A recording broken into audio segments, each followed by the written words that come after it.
Good morning and welcome. The 33rd meeting of the Joint Select Committee on Land and Physical Infrastructure is hereby reconvened. This meeting is pursuant to an inquiry into the establishment of systems for the maintenance of drainage and roadways. Members and officials are reminded to turn off their cell phones or at least place them on silent. This broadcast is being carried live on Parliament Channel 11, Parliament Radio 105.5 FM, and the Parliament's YouTube channel, ParlView. Welcome to the viewing public and our listening audience. Comments may be sent in live via email at parl101@ttparliament.org or on our Facebook page at facebook.com/ttparliament or on Twitter at ttparliament. We'd like to welcome the representatives from the Water and Sewage Authority and now invite you to introduce yourselves.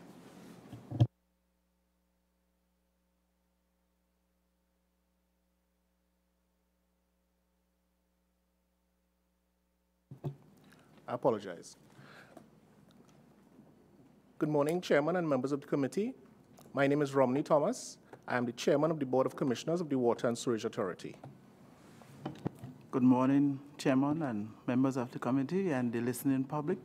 I'm Ellis Burris, Chief Executive Officer of the Water and Sewage Authority. Good morning, Chairman, members of the committee. My name is Shillan Shepherd, Director of Operations, Water and Sewage Authority. Good morning, Chairman, members of the committee. My name is Denise Leasing Pereira, Director of Programs and Change Management for the Water and Sewage Authority. Good morning, Chairman, members of the committee. I am Dion Abdul, General Counsel and Corporate Secretary at WASA. Good morning, Chairman, members of the committee. My name is Alvin Brown, Director of Corporate Services of the Water and Sewage Authority. Morning, Chairman and members of the committee. My name is Alan Poonking, Director, Customer Care at WASA.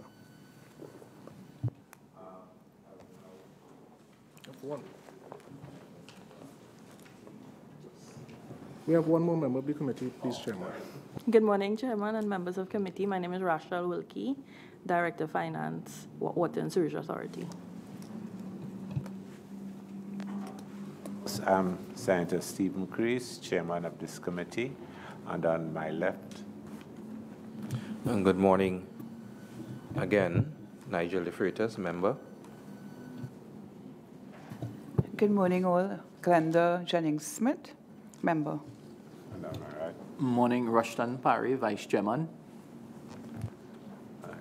The objectives of this inquiry, of course, is to examine the current systems in place for the maintenance of drainage and roadways, and to examine the programs and initiative geared towards the maintenance of drainage and roadways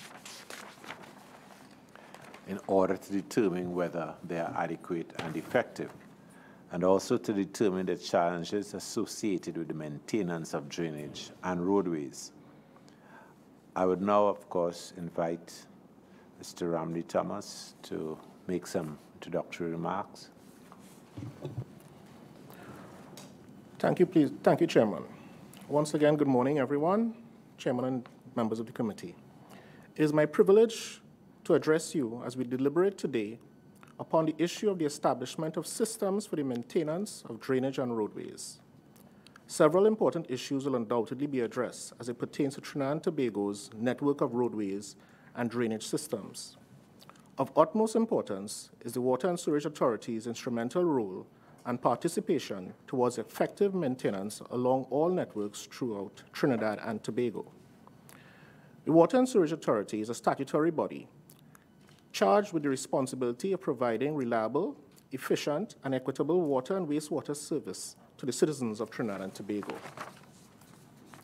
Despite our challenges in the area of timely road restoration, the Water and Sewage Authority is committed to doing its part as a major stakeholder with our vast pipeline network buried under the network of roadways throughout Trinidad and Tobago. Some of the more modern roadway systems utilize a utility corridor alongside the roadways to obviate the need to disturb the roadways when inevitably repair to a pipeline is required. With the authority's vast array of aging infrastructure, it is becoming even more prevalent that costly and sometimes inconvenient repairs are required to be conducted, sometimes with the concomitant result that roadways are affected. It is noteworthy to mention that the authority has embarked upon a dual-island pipeline infrastructure repair program as a result of many leaks on our distribution system. Since the start of the program in 2017, we have recorded over 13,000 leaks being repaired throughout Trinidad and Tobago. In addition to the 13,000 leaks that were repaired, the authority has since launched an aggressive leak response and repair program, as well as its own app, which supports the program. The program was piloted in the region of Diego Martin, Trinidad, and resulted in the repair of approximately 400 leaks within an accelerated time frame. It must be noted that this strategy is not exclusive to Trinidad, as repairs to the pipeline infrastructure have been conducted in Tobago as well. Now that leaks are being repaired at an accelerated rate, the authority must now focus its attention on the goal of accelerated road restoration. In Tobago, we have engaged the services of the Tobago House of Assembly by signing a memorandum of agreement for the provision of road restoration services. The authority has also partnered with the Ministry of Works to assist in road restoration as a result of repairs to pipelines conducted by the authority. This will supplement the authority's own operations in this regard. This strategy intends to guarantee that road restoration works are completed within an accelerated time frame and to close the gap between time frame for completing leak repairs and restoration of roadways to its former state. As part of our procurement process, we ensure that contractors that provide road restoration services are approved by the Ministry of Works and Transport with an established pool which guarantees that competent and capable resources are readily available to conduct repairs when it is not feasible for the authority's in-house teams to do so. At this time, the authority continues to focus on steering the organization along a sustainable path, as notwithstanding our efforts to conduct repairs and replace our pipeline network, we do not currently have the financial wherewithal to do so at an ideal rate. A tariff increase is being pursued with the Regulated Industries Commission, which will clearly define service standards for the authority by which will be monitored and evaluated, and which would bring a measure of relief to ensure that these activities are pursued much more expeditiously going forward. As the authority forges ahead, we must rethink and reevaluate what is working and what is simply not working. We must also be mindful of the financial constraints that exist at this time. As we build a lasting organization, this requires the effort and input of everyone, recognizing that each generation will always play a critical role in reshaping and rebuilding the authority. I thank you for your time, and I look forward to assisting the committee in its deliberations this morning. Thank you. All right, thank you, sir. Thank you very much, Mr. Romney. I want to open the conversation today about, coming into this particular inquiry, we had the Ministry of Works and the Ministry of Local Government, who all participate in what we as citizens end up in terms of receiving services from our roadway.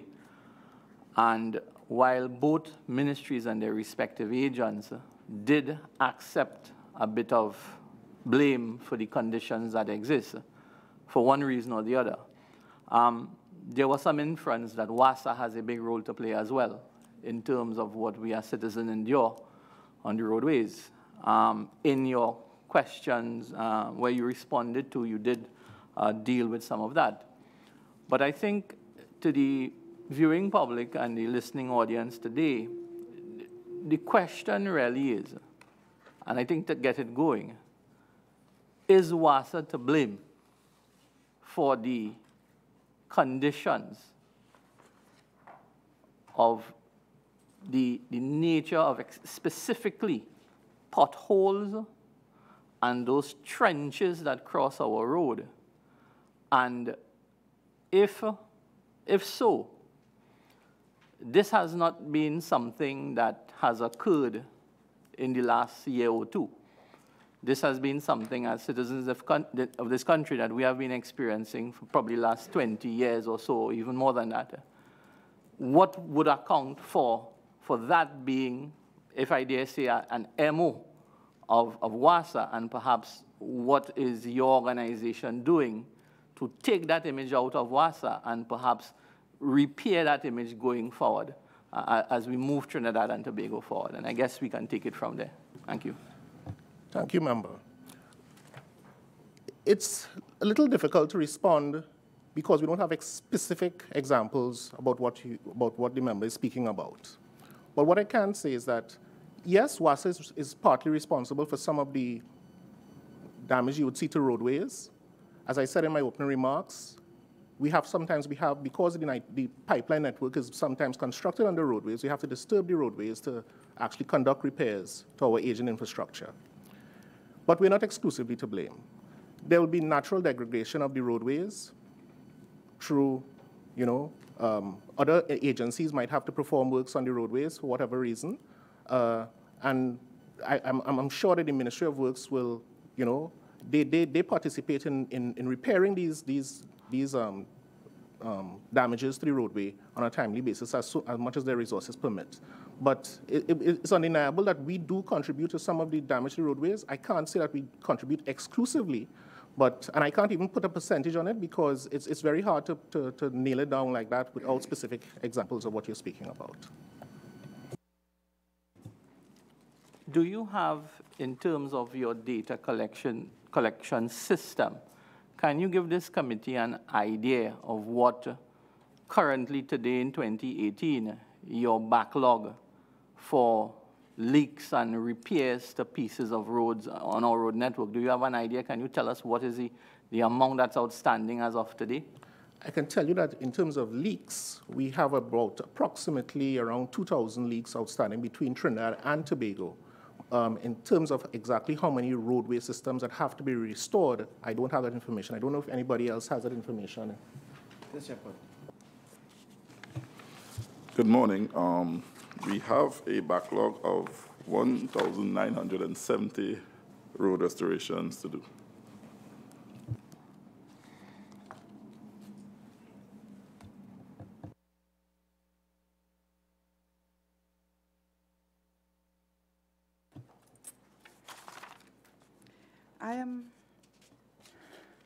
Now, in your submission, you indicated that prior to excavation of any major roadway, an excavation permit is required from the Ministry of Works and Transport.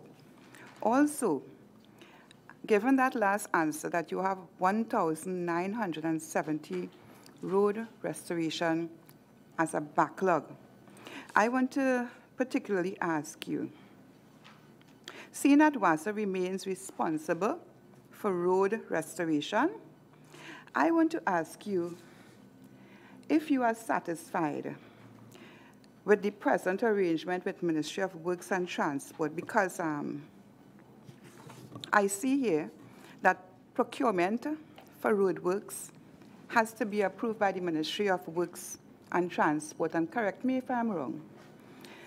So that I want to know if you are satisfied with the arrangement one, and in your submission you stated that Ministry of Works and Transport share new techniques regarding repairs with the authority. Can you explain to this committee what you mean by Works and Transport sharing new techniques regarding repairs, seeing that we have a backlog of 1,970 road restoration pending? Allow Mrs. Shepherd to answer the question about the techniques involved that have been shared by the Ministry of Works. But in terms of the collaboration that we share with the Ministry of Works in terms of road restoration, it is working very well. They are very supportive to us, and they actually conduct a lot of the road restoration services. They contact us if they have leaks to repair before they do some road restoration works, and we efficiently effect those repairs. I should also say, I heard the member say something about the Ministry of Works responsible for procurement in terms of road restoration. In terms of the road restoration, after we repair a leak, we are responsible for that. We are responsible for conducting repairs to the roads that we disturb after, so we are also involved in the procurement of that. So we handle the procurement of that aspect of it. What we try to do in our procurement process is that we ensure that the contractors that we use are approved by the Ministry of Works before we engage them.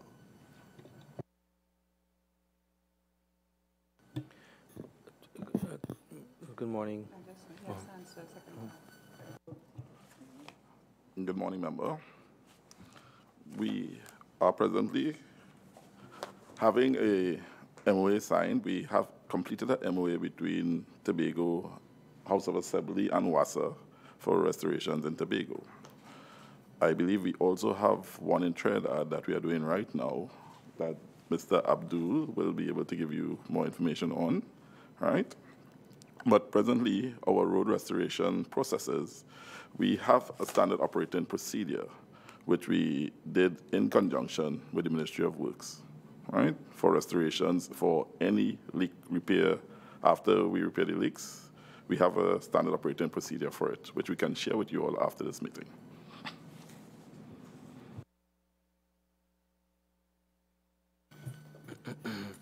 Good morning again. I just want to get some understanding. So the process is that WASA finds out about a leak, and they would go and they would dig up the road to fix the leak. And then for some odd reason, the road is not fixed. Because I'm trying to understand how the road restorations in a process that involves dig, fix, repair. How did you end up with 1,970 restorations, meaning that that process was not completed? So you fixed the leak, but the road was not fixed. Why? Okay, I would tackle this. Now, the number of leaks that occur on the roadways is not a static number. Every day we have approximately 160 leaks reported. And it's against that background that we are trying to fix while others are appearing. And the rate at which we're fixing might not be the rate at which the leaks are appearing. So you end up with a backlog. So it's not a static number, it's a dynamic process where leaks are appearing while we are also repairing. And therefore, that's the reason why the backlog has occurred. Let me just add to that before. Yeah. When we repair a leak, we always do some form of restoration of the roadway. It may not be permanent restoration at that point in time. We might do temporary restoration of the roadway to at least, put it back in a usable state until we are able to do the permanent road restoration. Okay, so then that leads me to the question, because then you're having, as you rightly said, more leaks than you're able to fix, so there would be a backlog. Does WASA have an understanding of the age of the infrastructure, pipework-wise, in the country? Yes, we do. And if you want specifics, I think Mr. Poon King might be more able to answer that question. But it's across the board. We have pretty old pipelines in some areas, upwards of 60 years in some cases. But Mr. Poon King will be able to give you specifics. Yeah, I think a survey was done of our pipeline network. We have various types of pipe in the ground. Those types were installed at different points in time in our history. So we have from cast iron, come up to steel, come up to PVC and ductile iron and so on. Our oldest pipe would have been installed around 1853, the first pipeline that was installed. That pipeline is still in service at this time. So you have some pipelines that would have been installed based on age. You would assume that they would be in poor condition, but they have lasted. And then you have others that are not as old, but due to a number of issues, the service pressures, the particular terrain and so on, those may have deteriorated faster. So we do have an idea as to which pipelines are older. Based on the condition, we've also prioritized which pipelines we need to change once we get the funding to address the high leakage on those particular pipelines. So then it stands to reason that you also know which pipelines are causing the problem by way of leaks. So in other words, as much as you're having leaks that you're trying to chase down and catch up with, so you know what part of the infrastructure is causing the most problem, and then give that priority in relation to fixing. Yes? That is correct. I want to ask, I want to go back to the root causes of what we are experiencing at WASA, because I live in a constituency where I actually personally know Mr. Thomas. I call Mr. Thomas. I want to compliment him. He responds very quickly to me, and he even follows up to a final what happens, and I really admire your dedication to duty. But, you know, I want to go back to the root cause and ask a question. What is WASA doing with regard to the present status of the future? Because you admitted quite clearly that, you know, you met, and I want to quote you, you know, the vast array of aging infrastructure with WASA. So certainly you have met some challenges which you have to work with. And I think we need to tell the audience, and if you're an audience too, what is really WASA's plan? Because when people see a leaking pipe, they feel that WASA is wasting water.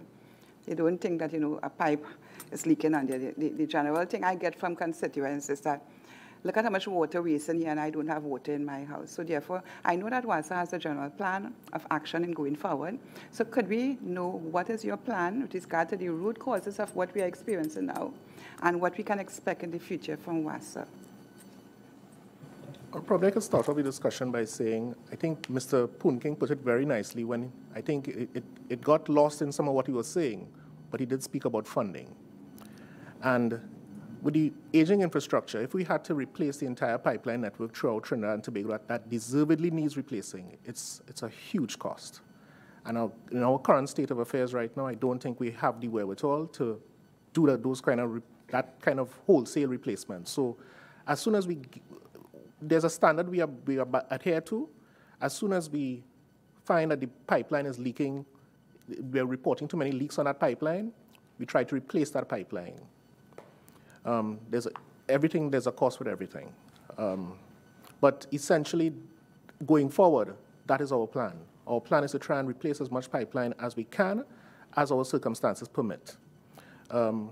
We do have plans, but it's all tied to our financial wherewithal. You know, we are currently trying to get a tariff increase, and hopefully once we get a tariff increase, we'll be able to accelerate the rate of replacement of that aging infrastructure. I don't know if anybody else has anything to add to that. Thank you for that comment, Mr. Thomas. I want to ask, in terms of, I know the funding issue will be a huge challenge to change out the trunk lines, the infrastructure. There is, I suspect, an international benchmark at which water utility companies would try to upgrade its infrastructure, which from my reading is about 100 kilometers per year. Does WASA have a benchmark in terms of its strategic plan of how much infrastructure that can be changed out on an annual basis as part of your planning going forward? Is that something that exists right now? It does exist. The exact standard, I have to, forgive me, I always forget it. Mr. Poonking is the one who has that at his fingertips. He will be able to tell you what rate at which we try to replace the pipeline. I don't think we do it like how you suggested in terms of 100 kilometers every year. I think that is probably for more developed countries, but we certainly do have a standard we adhere to, an international standard we adhere to. Mr. You have an idea of what it is right now, Mr. Poonking? Okay, the repair of the pipelines... The replacement of the right, infrastructure. The determination or the prioritization is normally done on the number of leaks that occur on the pipeline per kilometer per year. Mm-hmm. Normally you look at 4 leaks per kilometer per year as the benchmark. But we have, if you do the math, based on our pipeline network of 7,000 kilometers, and a pipeline having a life of 50 years, you could you should be changing about 140 kilometers per year if you want to keep up. So that's probably a rough baseline. But we have prioritized our highest leakage pipelines that we want to replace, and the focus is to get those changed. Certainly it'll be a rolling program. When that is done, you could expect pressures in other areas to be increased, and then you may get leaks on other pipelines. So it has to be a rolling program. Mr. Punkin, can you identify right now what is your current rate of leakage in terms of percentage in the water distribution network? In terms of water lost on the line due to leakage, breakages, and so on. Do you have an idea of that?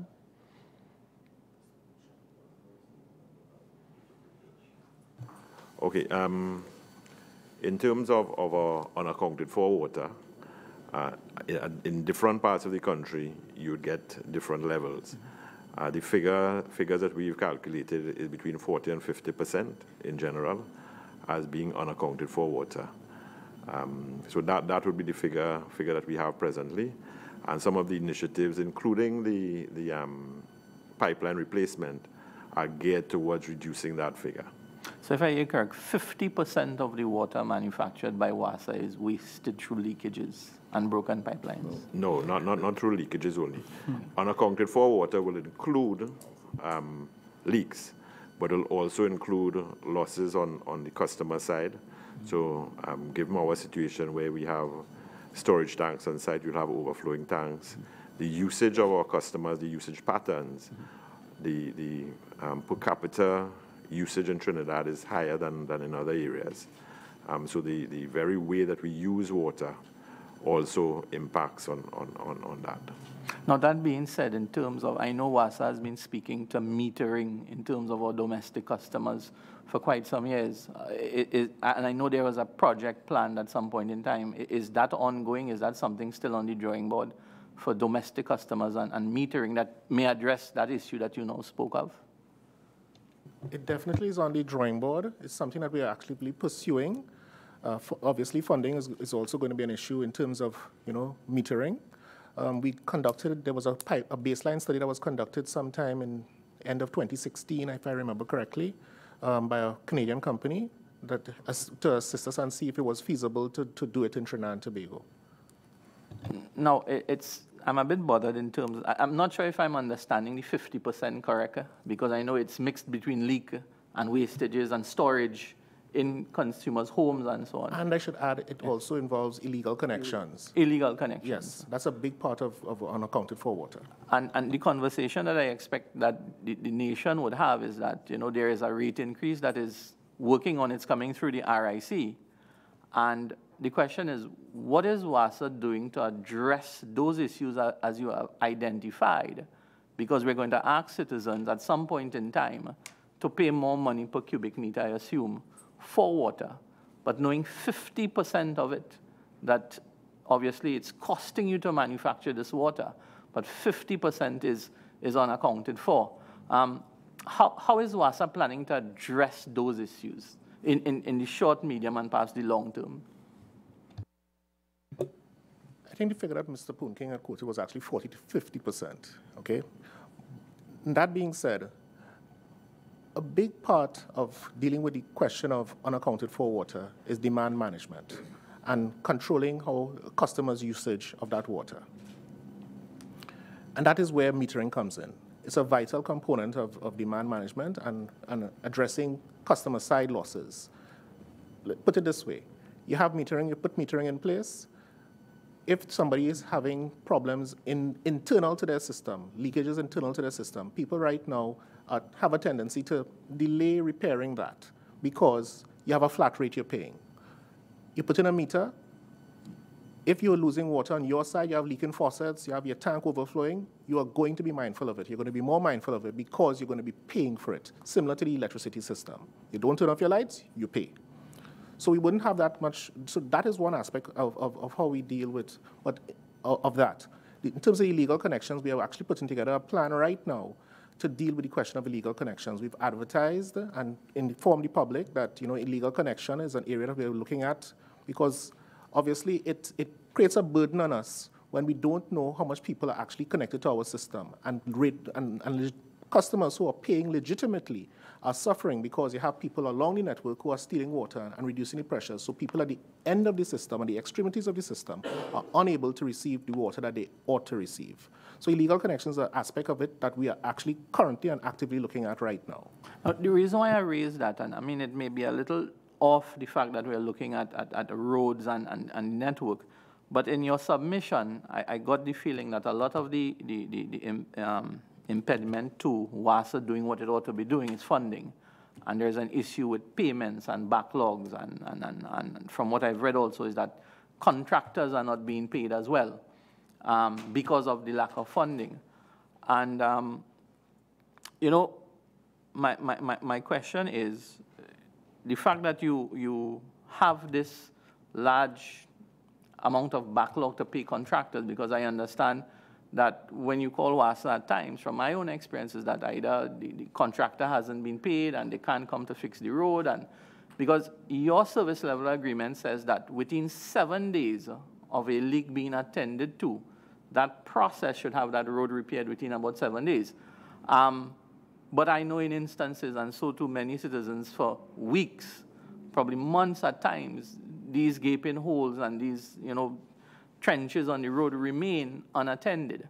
And when you call WASA, when you call the technical people in your area, they said, well, the contractors, they're not coming out, they're not being paid. Does WASA have a plan to address those things? Because I can't see we leaving those things unaddressed, unattended to, because it is really causing hardships amongst the citizens, especially motoring public at the end of the day. And especially, I'm speaking about my arrow. Every other hole that WASA digs is on the corner on the left-hand side, right? And it poses a danger to drivers, people veering away from the corners you open. So it's really, really, so in reading your submission, I got the feeling that the funding is a huge issue. Without the funding, you can't pay the contractors. Without contractors being paid, you can't get the auxiliary service that you require to deliver. But WASA must have a plan to deal with this. What is the plan going forward? Let me start by saying that not every leak requires the involvement of a contractor. We have our own in-house crews that predominantly will deal with leaks. Contractors, for the most part, under how we've been operating, especially in light of our funding situation, they mostly provide equipment in terms of heavy equipment that we might need to do the works that we have to do. So we have to work sometimes in conjunction with them. We are paying contractors. We may not pay them as timely as we ought to pay them. Some leaks don't always require heavy equipment. Some service connections will require repairs. So it's not always that you require the involvement of heavy equipment to go and conduct leak repairs. We have put things in place like our WASA app to make sure that we are able to more quickly respond. The public, when they report a leak, we could more quickly respond to the leaks that are reported and conduct the repairs that we require to conduct. We have introduced some rapid response programs that we are working very well. It's not rolled out across the entire country, but we have, where it has been rolled out, is working very well in terms of trying to restore and accelerate the repair of leaks on a more timely basis. And those are some initiatives that we currently have in place. I don't know if Mr. Shepherd or Dr. Boris has anything to add to that. Okay. What's the current debt owed to contractors in terms? Yeah. Oh. As I was going to add, that we internally are making some adjustments to ensure that we can able to effect the repairs to those leaks more rapidly.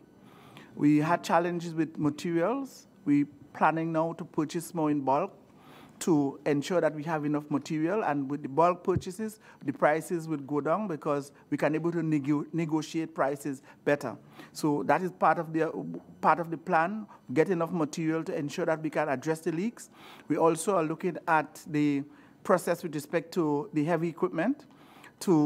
It may not have been managed as well as we expected it prior, but now we are making internal adjustment to ensure that the heavy equipment are delivered on time and in place to ensure that the repairs are done effectively. Last question, Mr. Chairman, on that. I just wanted to get a feel of what is the current debt owed to contractors by WASA at this time, if you have an idea. Currently recorded, it's 342.4 million. 3.2. 342.4 million. That's 3,200,000 and some change. 342.4. Oh, no, I heard the 3.2.4. Sorry. Sorry. 342.4 million. 2.4 million. Okay.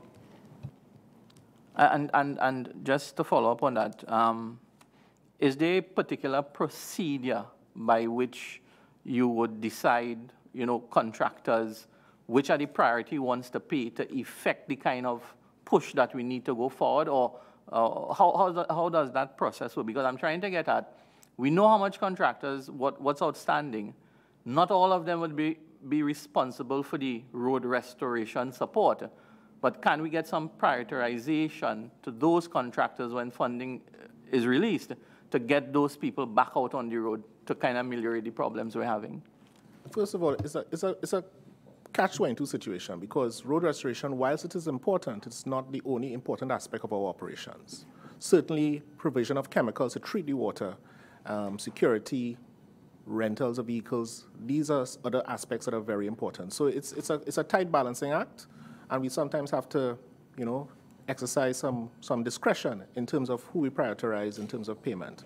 But I also wanted to just touch on something Ms. Wilkie said. What she gave you was the recorded liabilities, because what we're also doing right now, we go through a process of verification of invoices, so that figure might rise, depending on once we verify the invoices and make sure that the expenses are legitimate, so that before we add it to the recorded liabilities aspect of our claims. Follow-up question. Brianna, what you are saying there, can you tell us now why is it that considering that road restoration is an important element also, right? Why is it only 0.47% of your budget is dedicated to road restoration? Can you tell us why? That's what's been approved. That's what's been approved for us in terms of our budgetary allocation. But in terms of some comparative analysis, are you all aware of what the situation is in other Caribbean territories or even internationally? As to get a sense of whether that is a fair or reasonable, allocation. I don't know. I'm not personally aware. I don't know if Ms. Pereira is aware or Ms. Wilkie. Just remember that at times you would have applied in terms of the funding for the road restoration component. But at the end of the day, when we go and apply for our ministry, we get cut in terms of what we are applying for. And that is what, at the end of the day, the chair that indicated with respect to what was approved.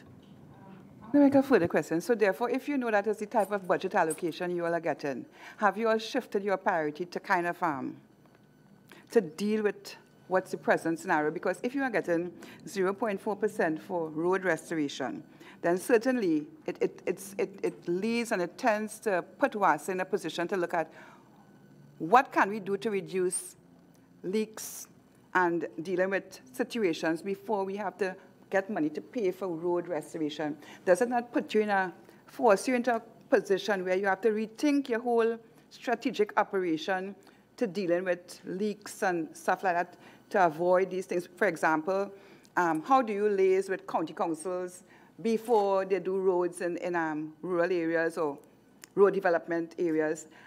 Have you all shifted your strategic approach to dealing with matters such as these to reduce this whole issue with monies for road restoration? What has changed with WASA? Because certainly if the government has shown you a direction, you may have to redo or rearrange. What have you done differently? What we are doing presently is to have dialogue with the corporations. One, we have also put in place the MOU that is supposed to be finalized with the Ministry of Transport. We have completed the MOU with the Tobago House of Assembly.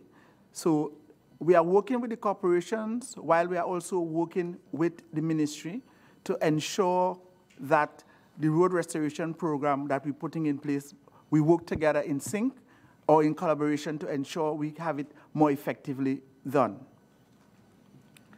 And I also will want to state that Besides that arrangement, we are also working internally to ensure that we deal with these circumstances as best we can, besides having that collaborative effect. I also think part of our submission, we indicated that we meet with the regional coordinating committees, with the Ministry of Works, as well as the regional corporations, and have regular dialogue with them. We also have in place the standing advisory committees, which basically standing advisory committees in San Fernando, Port of Spain, and Rima, and one in Diego Martin as well. So we meet on a regular basis to try and coordinate a lot of these activities. In terms of our budgetary allocation, whilst we recognize it's not sufficient in terms of what is afforded to us, we also have to supplement it from our own resources in terms of the revenues that we get in from ratepayers as well. Mr. Chairman, through you, I'm just trying to understand exactly what is happening here. So let me just ask this question. What is the largest cost to WASA as it is right now? Where are you spending most of the money? On what? Maybe that will come from the Director of Finance, Ms. Wilkie. Where's most of the money at WASA being spent right now? Employee costs. Employee cost. Okay. So what I've heard thus far is that you have 50% unaccounted for water based on leakages, illegal connection, and just wastage at the customer end. And what that results in is that the amount of water that WASA has to provide is inflated.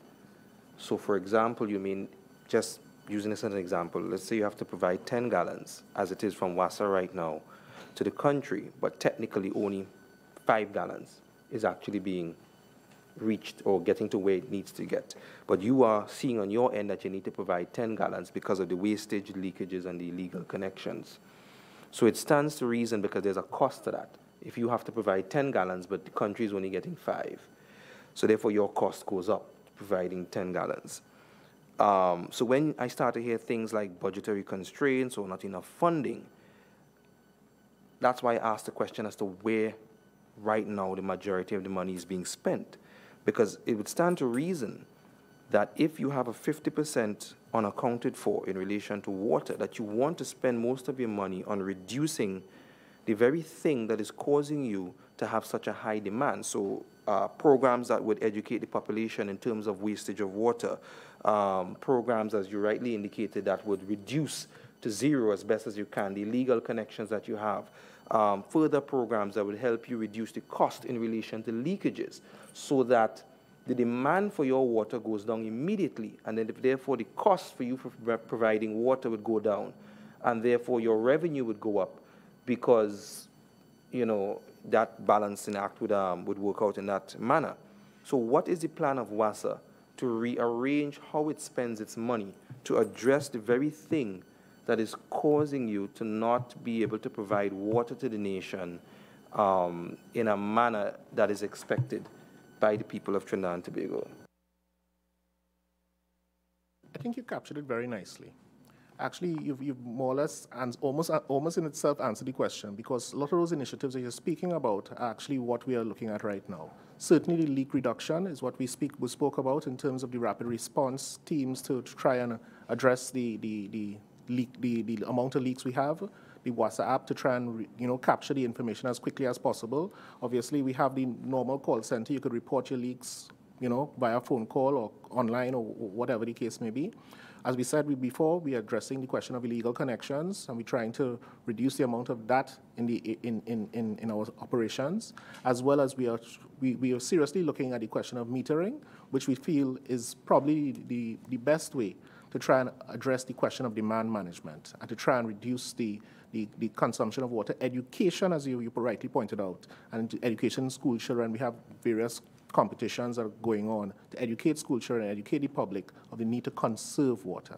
Conservation is the number one of the things that we have to keep on hammering home all the time. Conservation, conservation, conservation. Okay, and I'm very glad to hear all of that, because it seems that there is a focus on the very thing that is causing the problem, and therefore by reducing that, things would get better. In relation to distribution of water throughout the country and having 100% coverage, what other methodologies are being implemented to ensure or to achieve 100% coverage of water? Probably let Mr. Shepherd answer that question. Okay. Presently, we have an estimated 93% of the citizenry with water. But also, we have 9 projects doing in Tobago that will impact on 257 households. Also in Trinidad, we have 12 projects that will impact on 988 households presently. And we also have 11 more projects outlined in Tobago to assist with also expanding our network. We are expanding daily, but we also have the problem with the amount of water that we could provide. So these losses, which we talk about, should impact us, should help us to feed most of the population.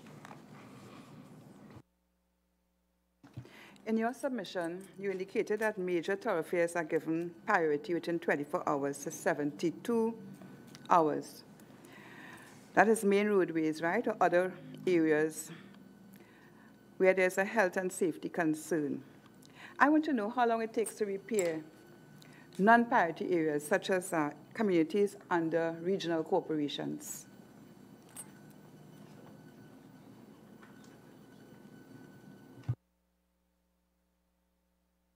Yeah, you spoke about standard operating procedures. Could you tell me what is your standard operating procedures when you are dealing with leaks in areas such as those covered by regional corporations? Okay, with the regional corporations provide us with a list of their leaks every month also, which they indicate to us. We have our call center, sorry, excuse me. We have our recording system, our internal operating system, which our data manager processes the leaks and we send out within 24 hours to repair the leak. Pending the allocation of funds that we could, and material and the resources to do such repairs. We have a backlog presently of only 2,600 leaks. We had reported this year over 13,000 leaks, of which we repaired 11,000 plus right now. I must compliment you for that. So can you tell me the number of road repair crews expected to emanate from the assignment of your resources? Because based on your success that you just indicated there, from 13,000 odd to 2,000, can you tell me how many additional crews, or what did you do? What was your strategy to obtain such great success? Okay, it's a bit of magic, but what I would say is that we have 44 assigned crews throughout the country to repair leaks, and we have 25 crews to repair road repair crews, right, throughout the country. That at all times we don't have the available resources, so that is what is impacting on our road repair as the date, right? But the leaks are emergency repairs, obviously. When you have a leak and somebody's not getting water, so we have to do the leak. We are not at all times able to follow up with the repairs instantly, but we do the temporary restoration within 24 hours as outlined by the OWS. But the permanent repair is what we have issues with. I want you to show me the number of road repair crews, right, to emanate from the reassignment of your resources. If you had 10 crews before, how many crews do you have now? Because you spoke about an additional amount of work completed. Can you tell me? I want to find out from you. Now, you spoke about a success rate of work where you speak from, you had 13,000 odd work to be completed and you have brought it down to 2,600.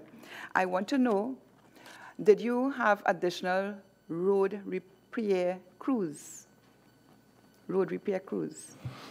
No, we don't have additional road repair crews. It has been the same as for the past 4 or 5 years. So could you now explain to me the new techniques that are responsible for those repairs?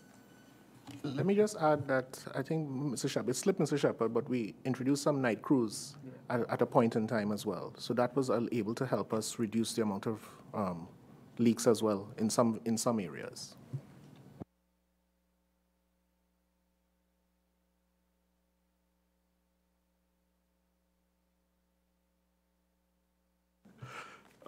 Yes, as I said, the road repair crews, we didn't increase it. We had the 25 crews as usual.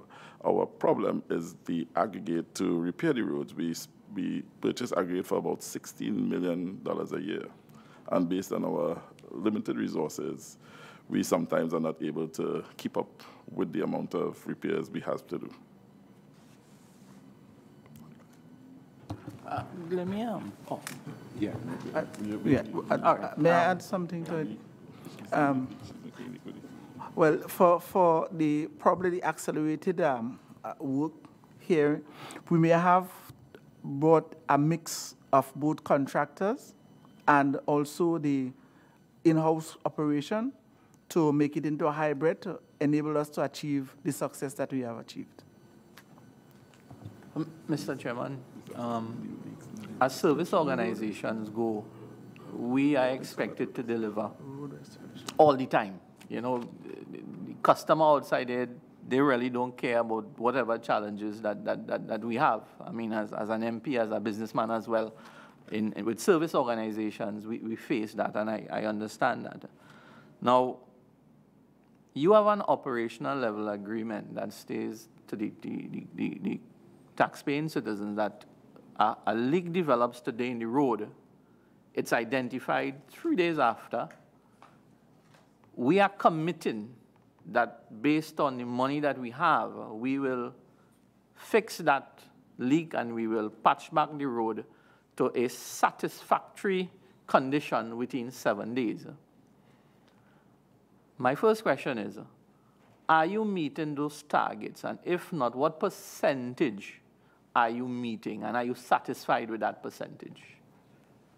I don't have the figure at hand in terms of the percentage that we actually are meeting. I think what in our submission we indicated that the current standard is that we do temporary restoration within 24 hours and permanent road restoration within 7 days. We are behind right now in terms of how fast we do the permanent restoration. Certainly we give priority, as we indicated before, to the main thoroughfares. But right now, I think in our submission, we indicated on average it's about 23 days that we take to do permanent road restoration.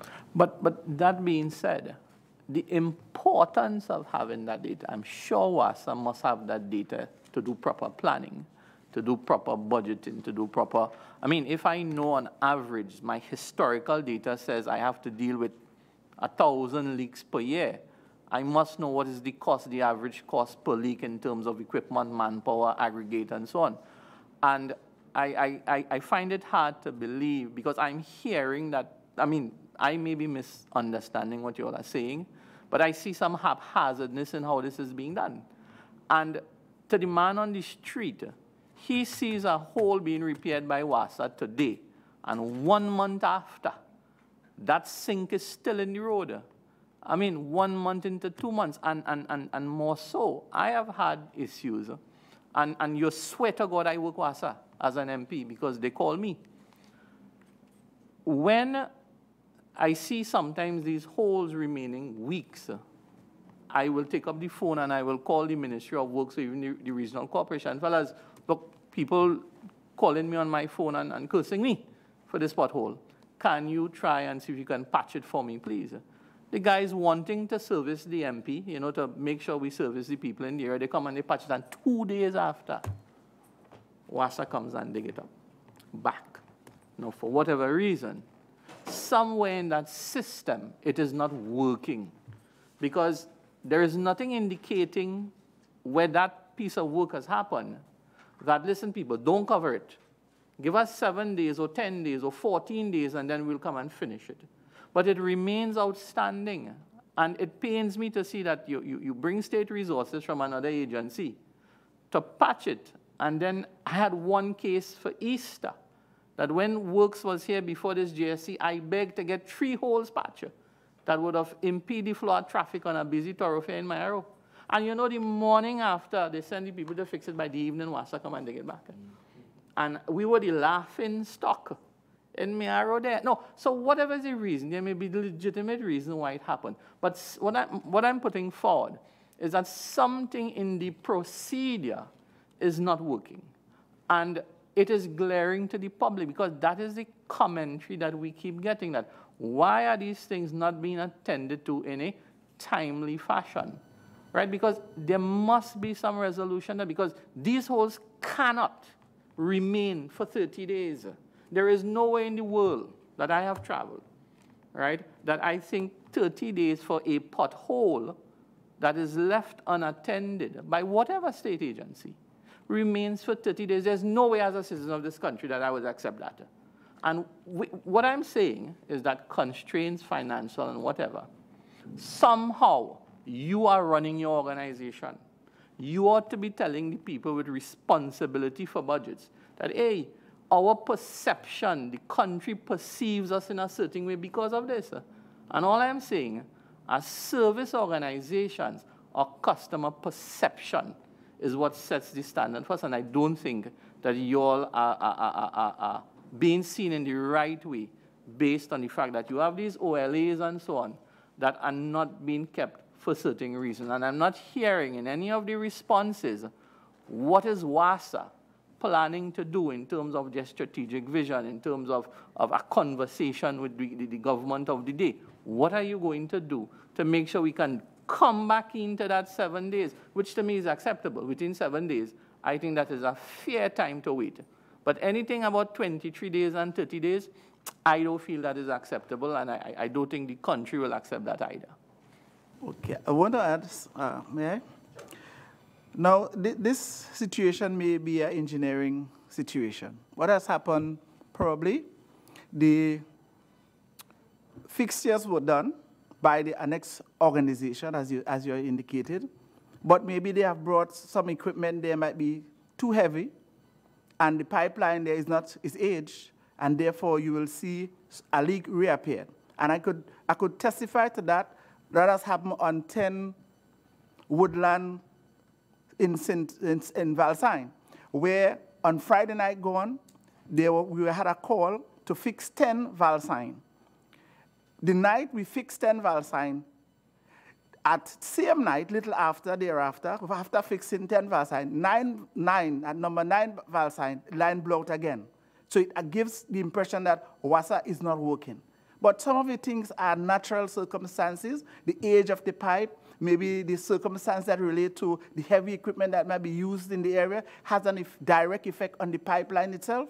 And therefore, there are circumstances that we don't have a control over, but the circumstance exists. So that should be the exception, in fairness to me. Those instances should really be the exception, but why is that the norm? I mean, I hear that every time, and I mean, you're guaranteed if a road is paved tomorrow, there's a fund that is poked at WASA. If the road paved tomorrow you're seeing WASA come and dig it up. And just because of what you say, the weight of the machinery and so on. But to me, those things should really be the exception. But apparently, that seems to be the norm in this country. And that is something I believe we have to work towards changing. What I think is required is a collaborative effort between the organization that is paving and the Water and Sewage Authority. Because if you pave over old lines and using heavy equipment, vibratory equipment, you will have leaks appearing after you have finished paved. But at least in terms of the contractors and so on that you may be hiring, is there any monitoring in terms of the type of equipment, the quality of equipment? You say that you meet with the regional corporations, you meet with these consulting type agencies before you do work. Isn't that part of the discussion? Look, we're going to pave number 2 street in this place, but the maximum weight of your roller shouldn't exceed 1.5 tons, as the case may be. Is that the type of conversation that happens at these meetings? No, not at that technical level. That technical level of discussion has to take place between the WASA engineers and the regional authority engineers or the Ministry of Works and Transport engineers. But why is that not happening? I cannot give a clear statement on that, but at least we can. At least we have discussed at the Diego Martin how we cooperate with respect to fixtures. I remember a few months ago in Tobago, where the Tobago House of Assembly wanted to repair entire road in Canby. They called the Water and Sewage Authority. With the road repair, we changed out the entire line. So whensoever the road is repaved, there is no leakage. So it has to come down to a cooperation or a collaboration between the authorities. So we need to do better in terms of that communication. Yes. Could I just bring Mr. Abdul into the conversation before I pass on? Mr. Abdul, I have a question here, you as the General Counsel. Has WASA in recent times, in your memory, ever been sued by a citizen in this country for damages to their vehicles, to their property, based on something that WASA has done in recent times, or in your memory? Has that been a case? Yes, that has been the case. We have, throughout our history, we have had leaking lines on the road. And when leaking lines occur, we may have damage to property which are affected by water running onto their property or underground, as well as where we have cut trenches in the road. We may have damage to vehicles passing on those trenches. I must tell you, though, in recent times, the number of claims we've had for damage to vehicles, damage to properties has decreased over the last 3 years. Can you indicate what is currently being attended to at this time by WASA, if you have an idea of how many in cases? In terms of numbers? Yes, in numbers. In terms of claims for damage to properties, we have around 22. In terms of claims for damage to vehicles, we have approximately 2 matters with us. I find that number extremely low. Taking note of the kind of complaints you hear from motorists, and I mean, perhaps we should thank God that we are not a litigious society, that more and more litigations do come against public utilities at the end of the day. But that being said, you know, in terms of the legal requirement, right, is there a standard by which WASA must do a particular piece of work from a legal perspective, in that they must guarantee that we do it this way, otherwise it opens us up to litigation? Is that something that WASA currently looks at, or does somebody decide, hey, this is the best work we could do, and whatever happens from there happens from there? Is there a standard from a legal perspective that WASA must deal with some of these repairs, especially to the road network? Well, the standard we are guided by, provided by the RIC, the OWS and the GWS, which we have outlined in our response to you. And that is what we try to satisfy.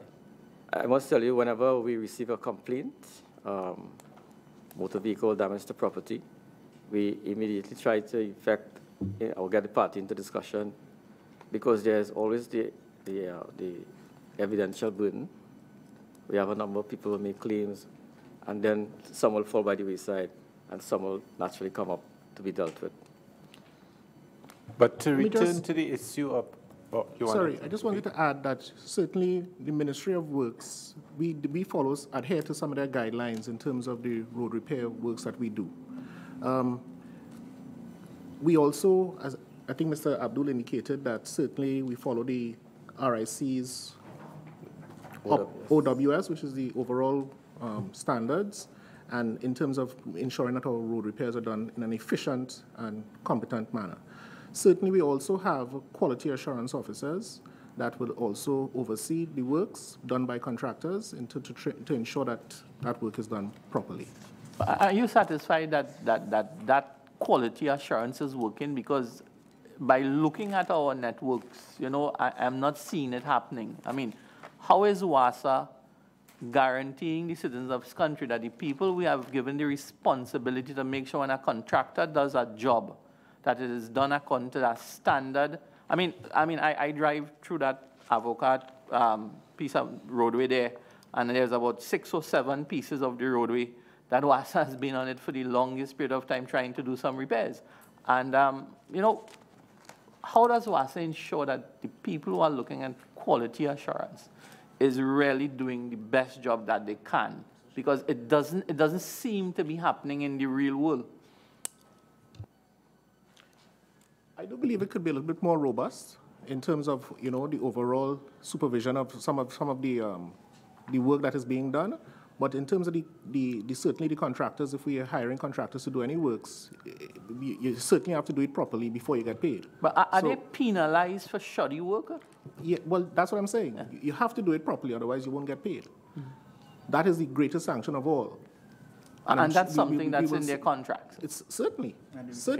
As well as sometimes they have retention payments that they will not get, or they will have to go on remedies any works that they do that they are not done properly. Well, certainly if we are doing the works ourselves and it's not being done properly, somebody will have to be called to account as to why we're not doing But contractors with a history of poor shoddy works, does WASA toss them to the side, or do they keep getting work? No, well, certainly we wouldn't engage them, because certainly what we do, we use a pool that is approved by the Ministry of Works. They're the best, I would say, overall authority who would determine who does good work outside in the entire country. This is more their core competence rather than our core competence. So we more rely on them to provide us with some guidelines as to who perform good works in what areas. Certainly if we're doing works on highways and certain main thoroughfares, it has to be at a certain standard. It cannot be, done at, anyhow.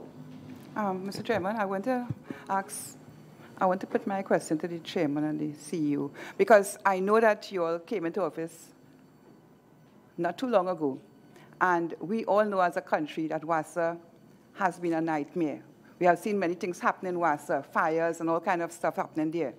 Tell us, I have been asking you to tell us, what have you done since? Tell me what has been your new technique. Tell me some of the things that you have been doing. Outline to us. Let us know where you were, where you are now, and how do you intend to carry WASA? Because we know you inherited something which needed a lot of attention. Okay? When there was a lot of money, you inherited certain things that was not done. Now that you are there, tell us what you met, what you intend to do, given the scenario we are in now, and how do you intend to propel WASA, given the fact that you inherited, and you stated quite clearly, you inherited an array of aging infrastructure, an array of aging infrastructure. Tell us, and those are the root causes for the amount of leakage. We spoke about 50% leakage, right? Tell us, what are you doing? Having inherited that, what are you doing to take us out of that? And how long it will take us to be somewhere where we could sit and feel comfortable? Well, you put it very nicely. I mean, when I came into office, I came in at the end of 2015, December 2015, immediately greeted by certain calamities, as you know, the fire and so forth. A lot of our time was spent stabilizing the operations. Okay, it was a traumatic time. We spent a lot of time stabilizing the operations. What I found was that a lot of wastage and a lot of money was spent, and we didn't really have much to show for it. And so we had to go into a lot of cost-cutting exercises to try and stabilize the operations and trying to do things a lot more efficiently with what we have. We have a cadre of really skilled people that what we decided to do was to put that, we have a big workforce. So we decided to put a lot of that workforce, utilize that workforce. We have the labor, we are the experts in terms of water and so forth. We decided to use those people and put them to work in these various areas and try and cut our costs in that regard. With respect to the techniques that are involved, I can't speak, that's operational, I can't speak to the various techniques, and I could probably ask Mr. Shepard who tell you what actual techniques were employed, by these various bodies. But we certainly started to have more collaboration. One of the things that we definitely started to do that I found that was not being done previously was the collaboration aspect. By legislation, we're supposed to have standing advisory committees. We came in, we did not meet any standing advisory committees in place. The standing advisory committees by law in Port of Spain, San Fernando, Arima. So why was that not being done? I can't speak to that. But we immediately put that in place to try and have more collaboration between the various municipal corporations and ourselves to try and see how best to, deal with any complaints or any issues that arise to try and have it addressed in a more speedy and reliable fashion. So those are some of the things that come to mind immediately in terms of how we try to address those issues. Certainly in terms of the pipeline repairs, and we try to repair as much pipelines and replace as much pipelines as we can, as much as our resources permit. But as I said before, the technical aspect, I will have to leave that to somebody who's more competent than myself to give you some guidance on that.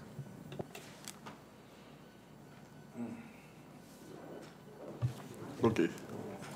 Oh. All right.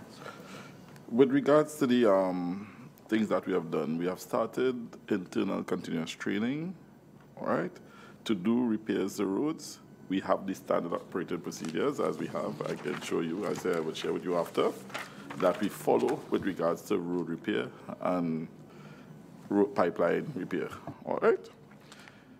The continuous training makes us more efficient and effective in whatever we are doing with the road repair.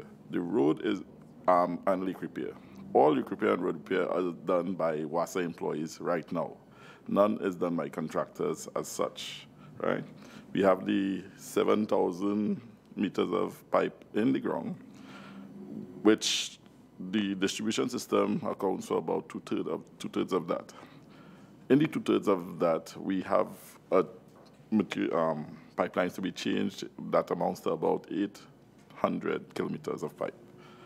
We do as much as we could with regards to repairs as such. The repairs, we have leaking pipelines that range from 18 leaks per kilometer down to 5, and those are the ones we outline to be changed.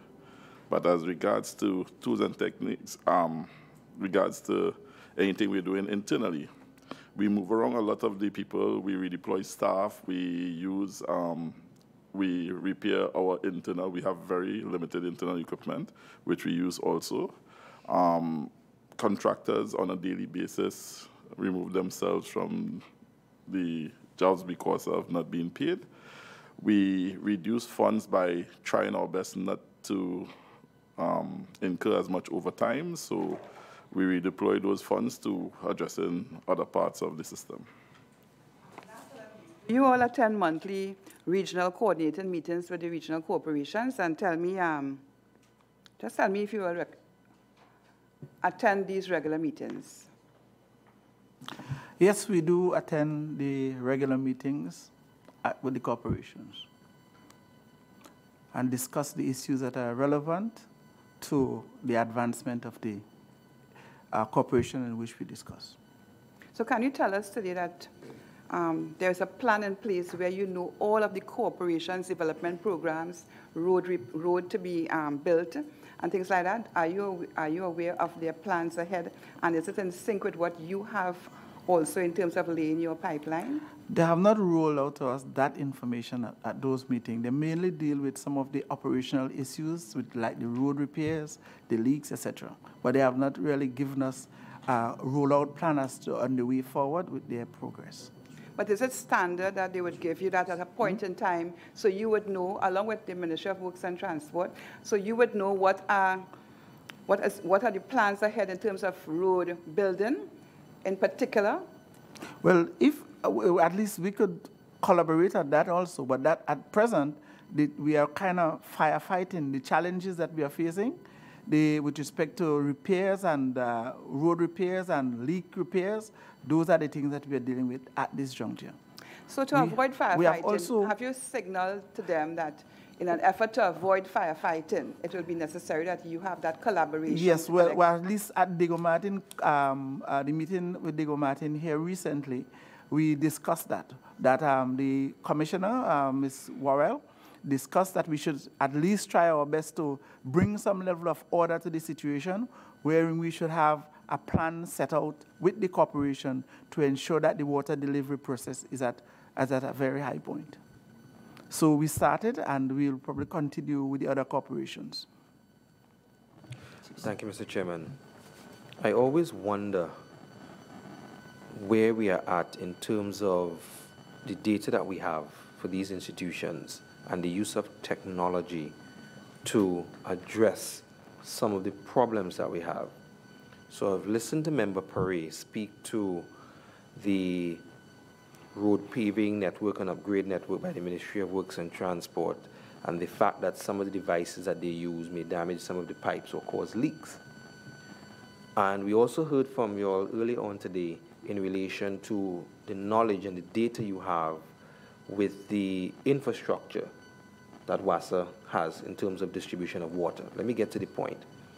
Do you have anything by way of a GIS map that tells you all of this information that you have in relation to the infrastructure by way of the pipes, so the age, where you have most of the leaks, that kind of stuff? And I'm saying this to say that when we interviewed the Ministry of Works and Transport, they have a road network plan. I don't know if they have a map, but they have a plan where they are fixing certain roads. Some of them have priorities, so forth. You just spoke to a project that was done in Tobago in collaboration with the Tobago House of Assembly, where you were able to replace pipes under a particular road, and then they paved it over, and therefore that is good. There's no leaks there. And I'm saying that to say, if you had a GIS map of where all of your older infrastructure was, and the Ministry of Works had that, so that they know when they're going to pave this road, this is most likely to happen. Therefore, I'll call WASA. So they dig up the road. You go in, fix the pipe, and then you cover it back up, and then they pave the road.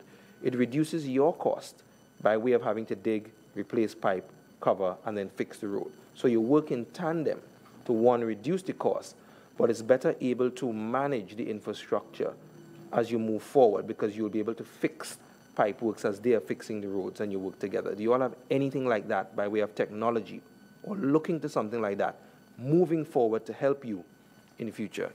We definitely do have the GIS mapping in terms of our entire pipeline network, and talking about the age and so forth of the pipeline network. And we actually currently are collaborating with the Ministry of Works. I'm quite aware that especially in some roads in Diego Martin, they would call us in and say, listen, we have some leaks here, we need to fix these leaks before we actually go and pave. So that is actually occurring right now within recent times. That collaboration is ongoing, and it has been working very well quite recently. In terms of technology, I'll also point out, I mentioned before the WASA app, and I think we were in the process of acquiring a ground-penetrating radar, so we could actually detect, leaking pipelines without having to disturb too much of the roadway, and just kind of focus on the particular area that we are interested in. Well, that is very, very good to hear, because it makes your work more efficient and reduces a lot of the problems that I think the country has been having in relation to the digging up of roads and fixing of leaks. So I just wanted to ask, because we're going forward into the future, and we spoke to metering today in relation to having citizens of Trinidad and Tobago monitor their water usage instead of wastage. What I wanted to ask, because you mentioned that there's 93% coverage of water in terms of provision of water in the country. Is that a 24/7 supply? So what part of that percentage is 24/7 supply? That would be 33% in Trinidad and 14% in Tobago. 33% of the 93% is 24/7 supply. Have you all taken into account, when you're thinking of metering, that is going to affect your revenue? Because as it is right now, it's a base rate. Well, let me ask this question just to make sure, so that people of Trinidad and Tobago know. So if it is that I don't get water for a week, do I still pay WASA? Or do you prorate that so that I don't have to pay for the water I did not receive under the current system?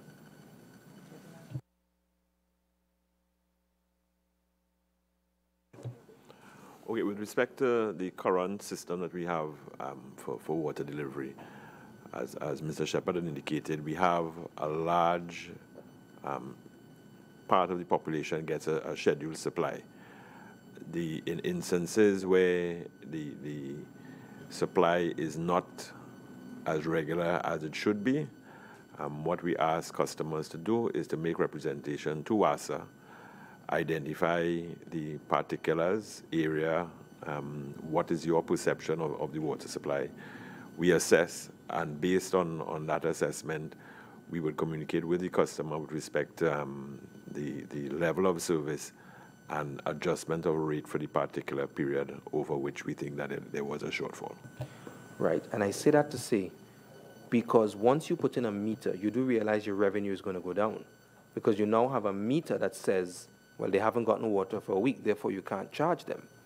So the metering, once you implement it, unless you get to 93% 24/7 supply, the revenue which you're getting now, which is more than what you should be getting, will go down. And I just wanted to make that point so that you understand that as much as putting in metering has an advantage by way of wastage, which is one of the problems that we've identified in relation to the 50% unaccounted for water, there is a part on your side, which is WASA, that needs to be addressed, which is quality of service. Because once you put in that metering, you're not going to be able to hide behind scheduled service or anything like that again and collect money for water that is not given. Whatever is metered is what you're collecting. And if you're not providing water, then you're not going to get that money. So have you taken that into account in relation to metering or moving towards metering to address the problems that we have identified here today? That is definitely part of our consideration. It will force us to get more efficient, certainly, because we realize that our income will certainly drop if we are not as efficient as we ought to be. There's a different rate for certainly for unmetered service as well as a metered service. And our expectation is that, you know, once we get a proper tariff increase and we have our operations as efficiently as it ought to be, and with demand management, we will be able to obtain a amount of revenue that will be commensurate with, you know, the service that we actually provide. I'm sorry. I'm surprised at that 33% full service, because I know there was a time when we were hearing water for all. How does that compare with the term water for all? Is it that water for all, some places, what's really going on with this term, water for all, and now we are hearing 33% gets water. And I'm saying this because I can't sit here and not speak about that, because my constituency, a great part of it, they suffer for water. And I really want to hear what it is. What is your plan in terms of, and we take it back to revenue, what is your plan in going forward with respect to that 33% that you spoke about? Well, certainly what we try to do is to make, is our aim and our goal is 100% coverage across the entire nation. So even 93%, we are working, I think when I had last seen at board meetings, I think I'd seen 94%. So we are trying to inch closer all the time towards that 100% goal. Every day we are working towards increasing the amount of areas that actually receive a pipe-borne supply, because we also have people that will receive a truck-borne supply. In terms of the areas that receive pipe-borne, more developments go up. You know, people they live off our grid, basically. The erect communities off our grid. We are forced to now try and, once we see that there are more communities developing, we try to run lines to that area to ensure that they get service. So that is where we try to get that 100% kind of coverage for people throughout all the communities. Certainly the scheduled service, we try to do a scheduled service to ensure that people receive water on a regular basis enough to meet their current demand and the needs of the population. Yes, 33% certainly is not the aim. We're trying to increase that all the time. And certainly in terms of the aspect of demand management, once we're able to control the leakage, the wastage, the illegal connections and so forth, we'll be able to increase that over time. And that's why the metering aspect is, for us, is so very important. I'm glad you raised that or made those comments in relation to off-grid service.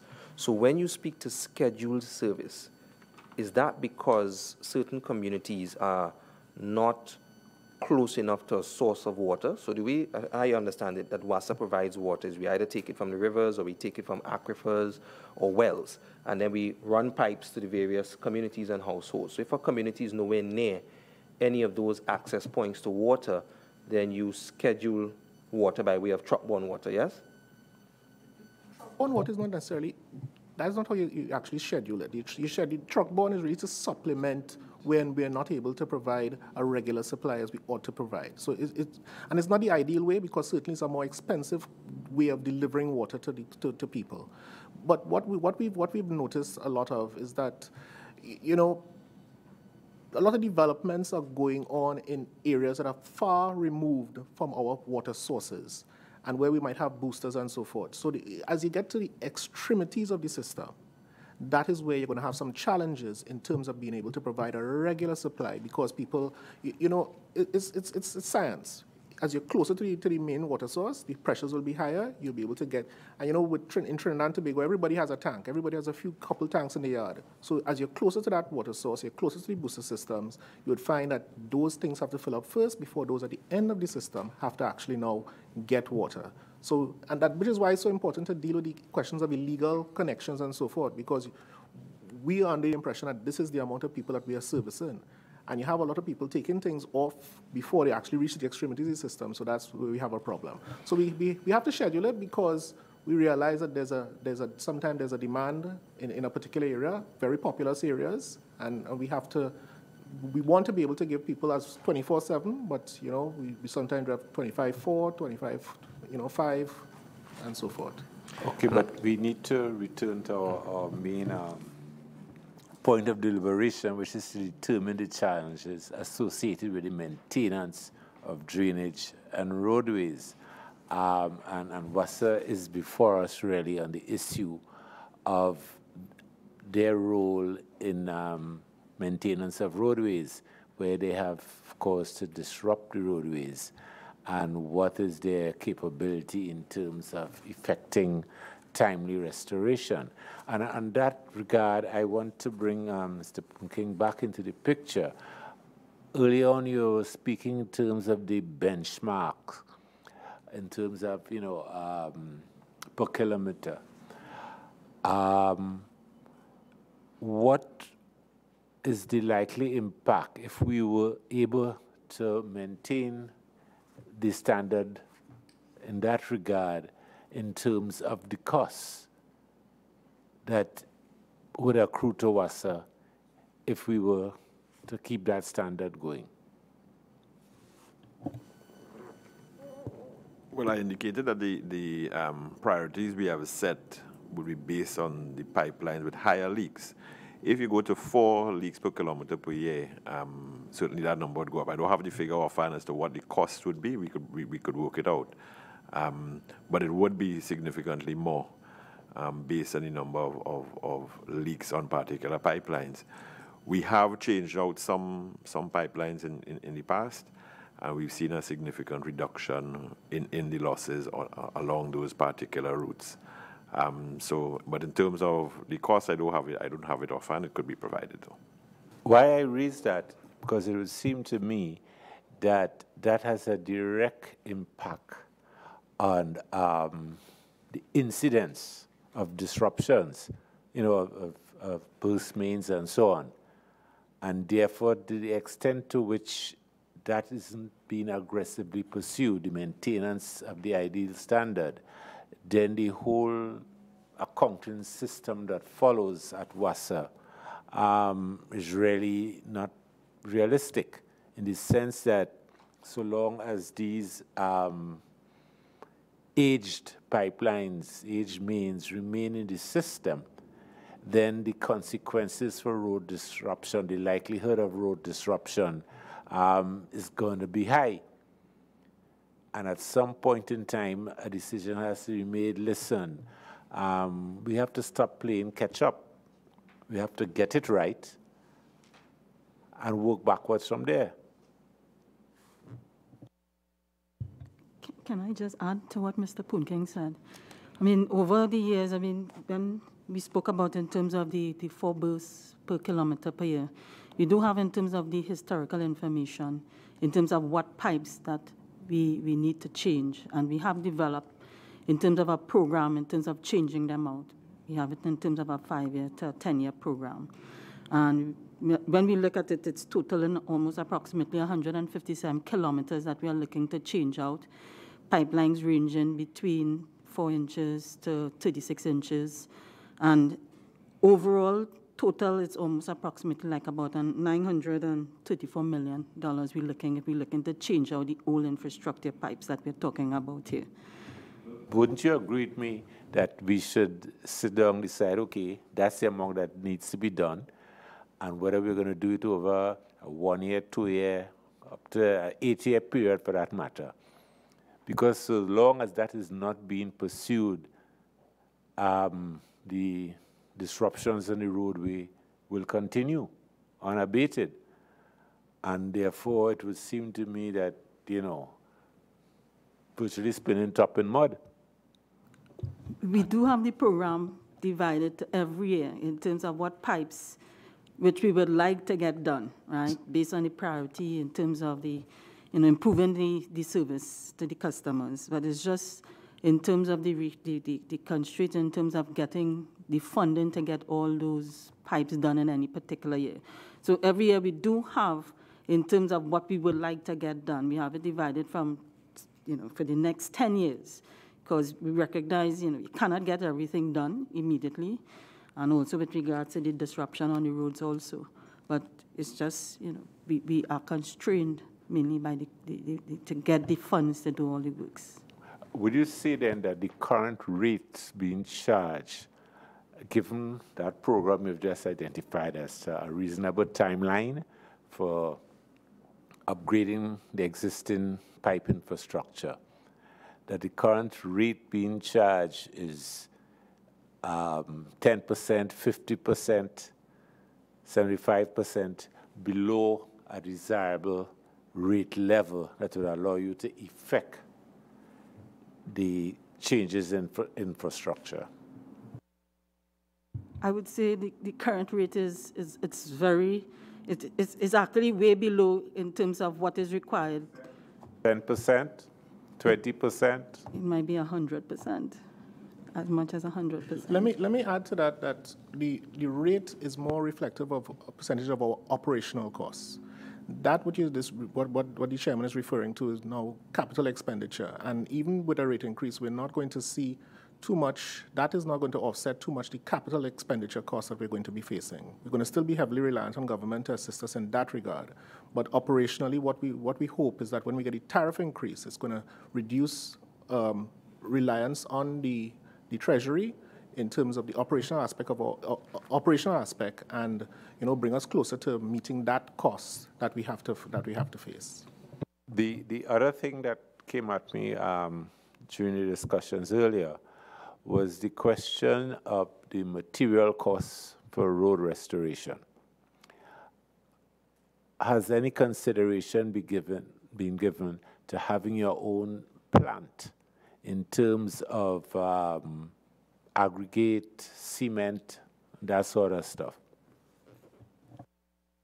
We haven't given that sort of consideration, if I'm to be honest.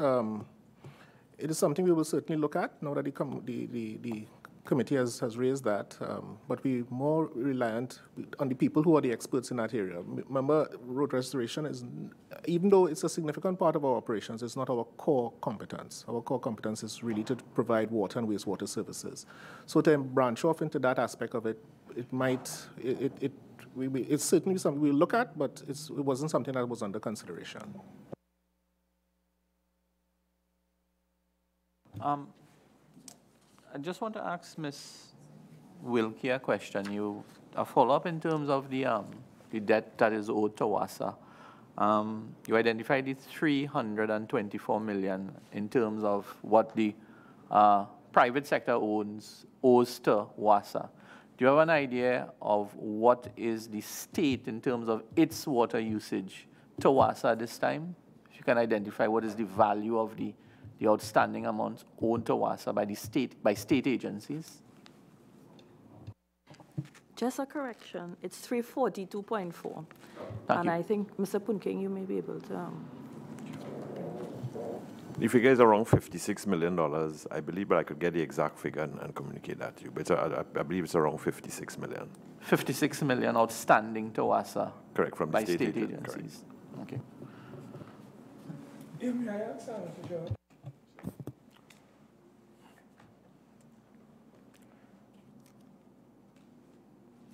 May I follow through on the question that has been raised by Mr. Parry? What is the debt owed by the private sector, the business sector, to WASA? Mr. Alan Poon King?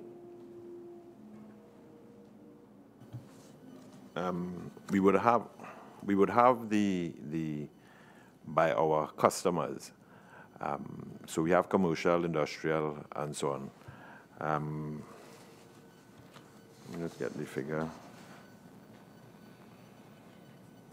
Commercial, industrial, and who again? Correct. So the business and industrial, it's around $79 million.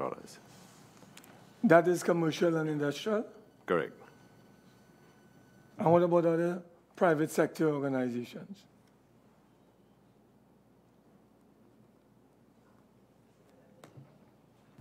I would have to get the breakdown under these categories as to which are private and so on. But that's the overall figure. What about individual households?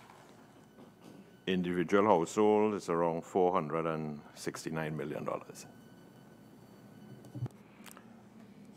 What are we doing to collect those funds? What is WASA doing?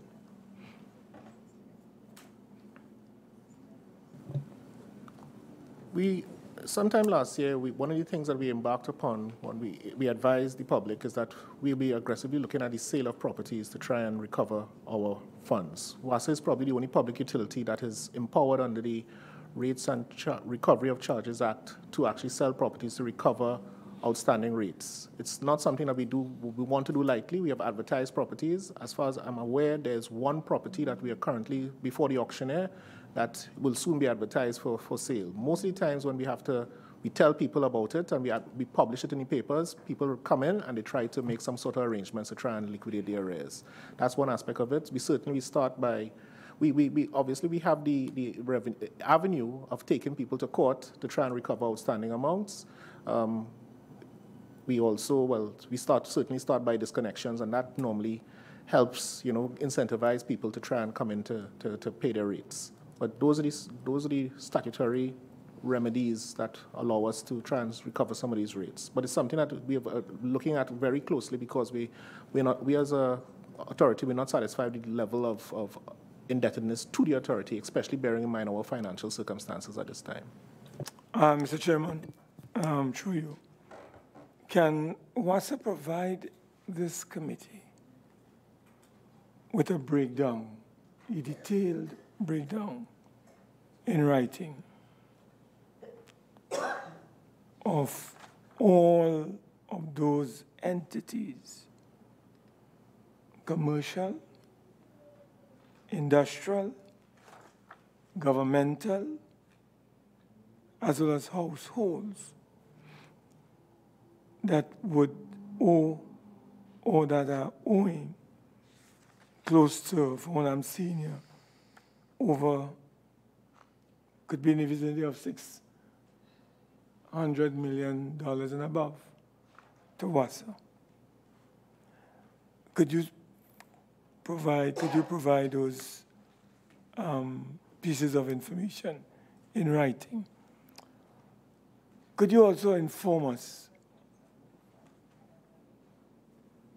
The lady indicated a short while ago that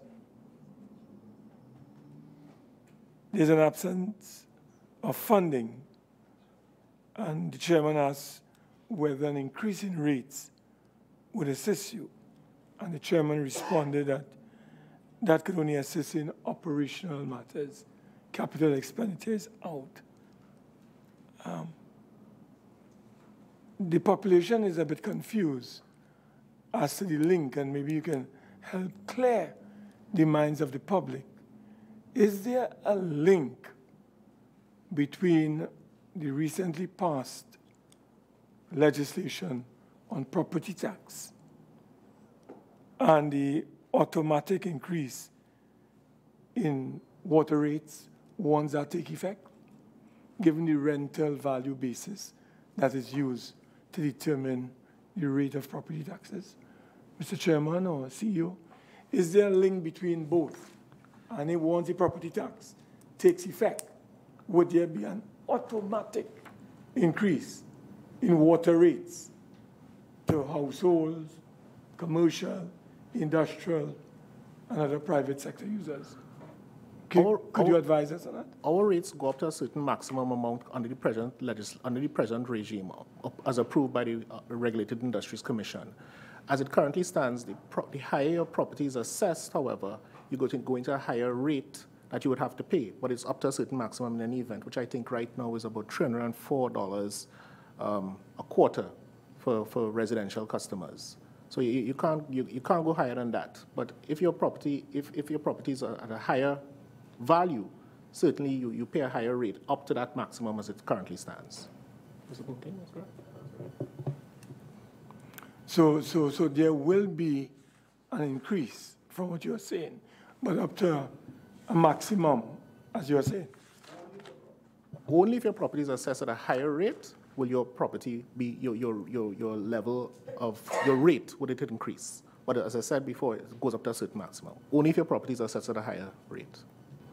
Now, these leaks that we were talking about earlier and its impact on the roads of the country.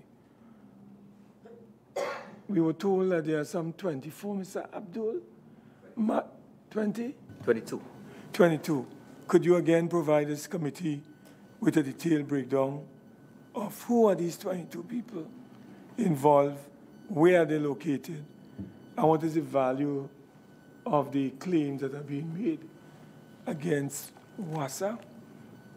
I think that would be very helpful. And as I'm on this matter, may I ask, I was not here and I want to apologize earlier. I don't know if the chairman could guide me on this one. How many illegal connections do we have in TNT? And what would be the value that WASA is foregoing as a result of these illegal connections? Do we have numbers that you can share with this committee? We don't have actual numbers. We have our suspicions based on our own observations and the pressures that we are seeing on the systems. So certainly if we know about it, those are matters that we actually take to the courts to deal with as well, and we actually disconnect people that are doing that.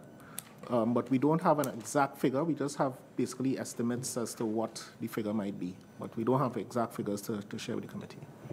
Now, you also indicated a short while ago that you have your own internal crew that is responsible for road repairs. So you don't depend on the Works and Transport Ministry. Just a correction, we work in collaboration with them so that in some instances they actually do assist us in terms of road repairs. But we primarily, for most of our when we disturb roadways, we deal with our road restoration. But certainly we have been collaborating in recent times to try and deal with a lot of the issues that we are facing, because they realize as well that we have a significant backlog and they're trying to assist in that regard to make sure that the traveling public experiences a better service. How many workers you would say would be involved in this road repair area in terms of the crews that you have allocated for that assignment?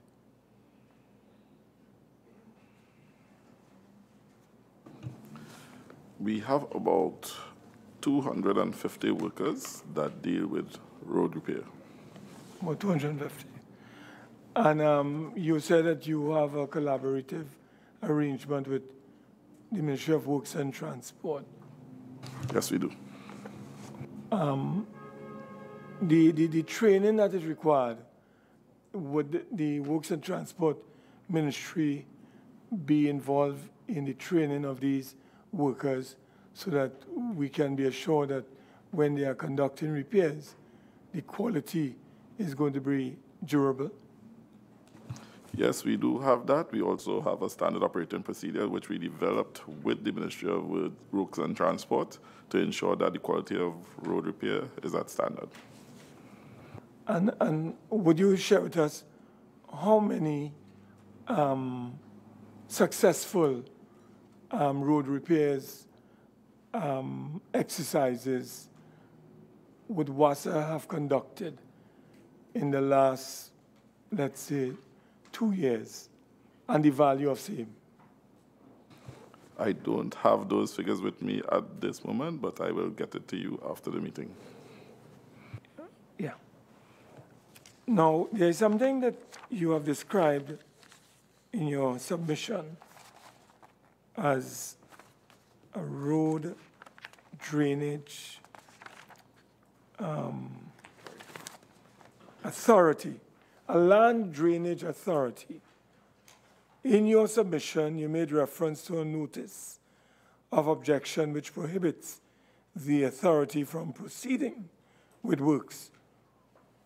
Could you share with us, Mr. CEO or Mr. Chairman, has WASA received notices of objection over the last 3 to 5 years, let's say from your chief, from the chief technical officer from the Ministry of Works and Transport? Can you tell us whether you have received any notices of objection on the Land Drainage Authority? Through you, Chairman, this committee, this authority does not exist at this time, as far as we know.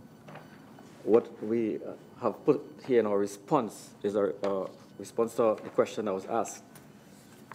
This particular authority is mentioned in the schedule to our act, and is mentioned, the interpretation that we have, it is mentioned in the context of the Ministry of Works. This particular officer, the Chief Technical Officer, is someone assigned to the Ministry of Works, not to WASA. As far as we are aware, this authority does not exist. But our act mentions the officer, it mentions the authority, and it provides for notice with respect to the laying of sewers. So to answer your question, no, we have not received any notices pertaining to the laying of sewers from this authority. Okay. May I just ask a few final questions? And that deals with the scheduling of water supply, as was raised by one of the officials of WASA, and the need to ensure that if there is not a proper supply of water, I think it was Mr. Poonking, Alan Poonking, I think, mentioned that you have a pro-rated approach to bills that customers would submit who are not in receipt of a regular supply of water. I just want to ask, how do we at least follow a situation where citizens are not in receipt of a regular supply of water? I'll give an example. You probably, like me, would listen to the talk show.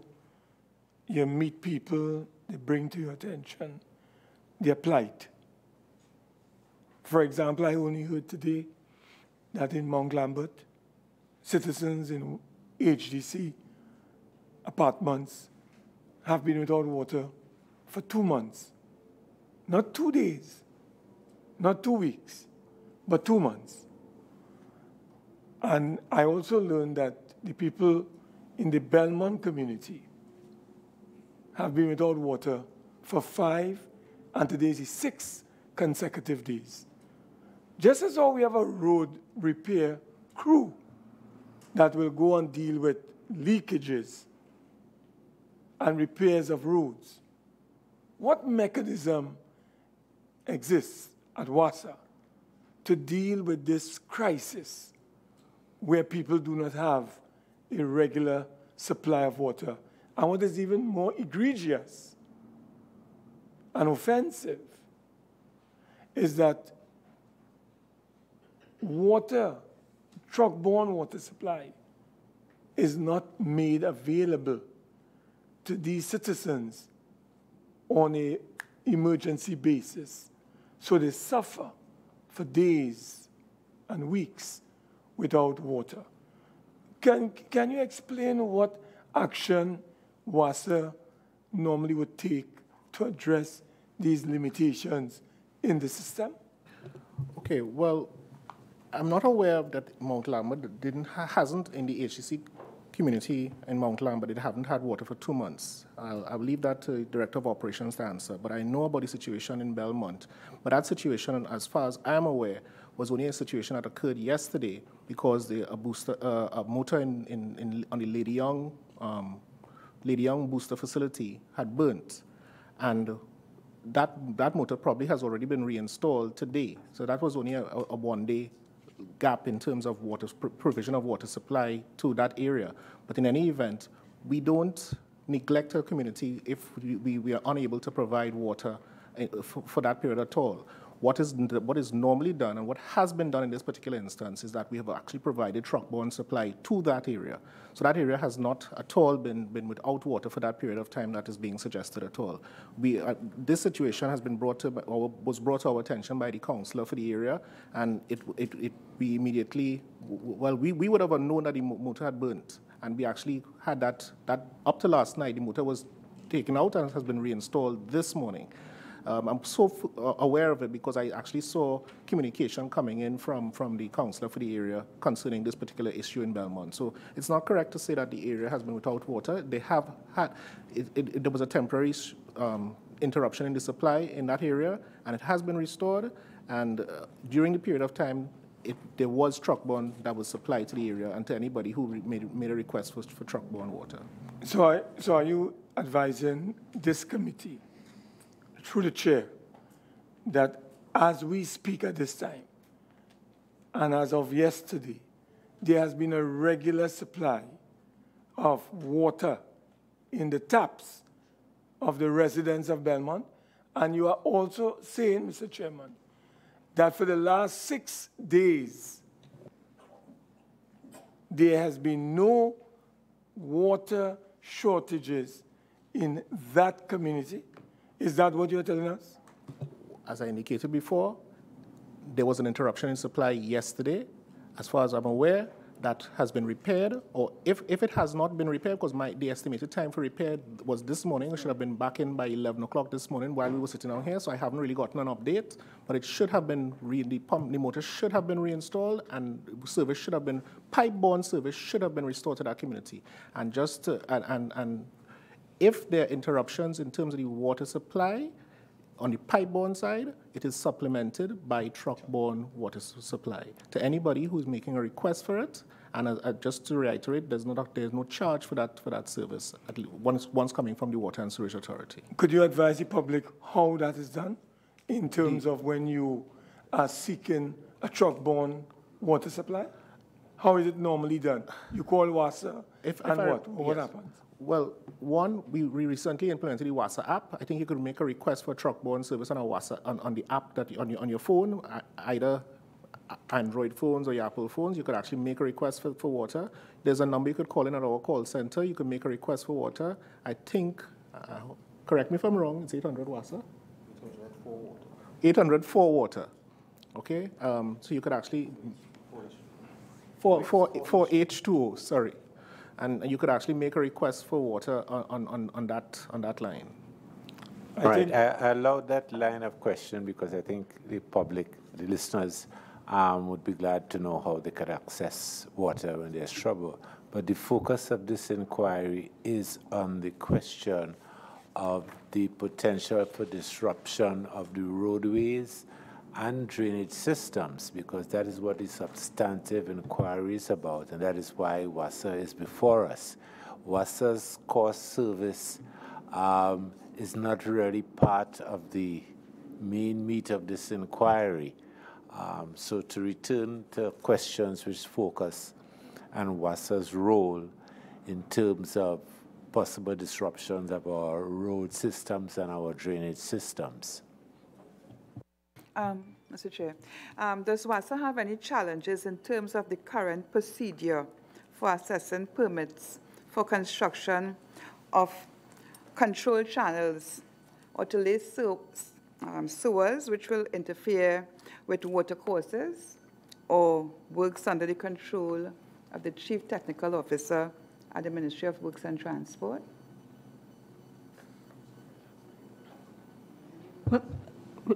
When it comes with regards to laying of sewers, normally the sewers will be laid to grade, and the river is normally at a lower elevation. So we find that most of our sewers will run more or less in close proximity to where the river traverses. And we have had challenges where when we are trying to exercise or to undertake the works, where we find, the drainage reserve is not being maintained. I mean, we've liaised with the Ministry of Works Drainage Division on it, and we find, there's a mixture of different reasons. Where you have people moving their property boundaries, where you have uncontrolled development taking within the drainage reserve itself, and just the fact the natural meandering of the water course. With erosion, you get the drainage reserve being eroded away. So from the sewer aspect, we have challenges mainly along the drains, the drainage reserve, where most of the times you would like to lay your sewer lines because of the grade of the land. From a water aspect, I mean, we do have, with respect to some drainage, I think it's more pronounced from the sewage aspect, but from a water aspect, we do have some areas where we would have some drains which we would encounter. For smaller drains, WASA would normally do its restoration. Bigger drains, we will approach the Ministry of Works Drainage Division on those. I want to ask a little bit divert. We know that people have sewage arrangement and pipes running into the waterways, into the drains. Is WASA concerned about that particular issue? Or does it fall within the remit of WASA to control water? Because you have people building toilet facilities and they have lines running directly into the drains, which gets into contact with water running into the rivers. Is there any control that WASA has in place to pick up these situations? Normally, in terms of when people are constructing, and depending in terms of the soil type, WASA would normally indicate in terms of what type of waste system, sewage system you should utilize. We do have, in some instances, where people build ad hoc, and the same, where you have the wastewater probably being discharged into the open environment. So in those instances, normally we would call in the EMA because it falls under their responsibility, their remit. Mr. Chairman, I know our chairman here has access to kind of rope it in back to the function of the inquiry, which I want to do.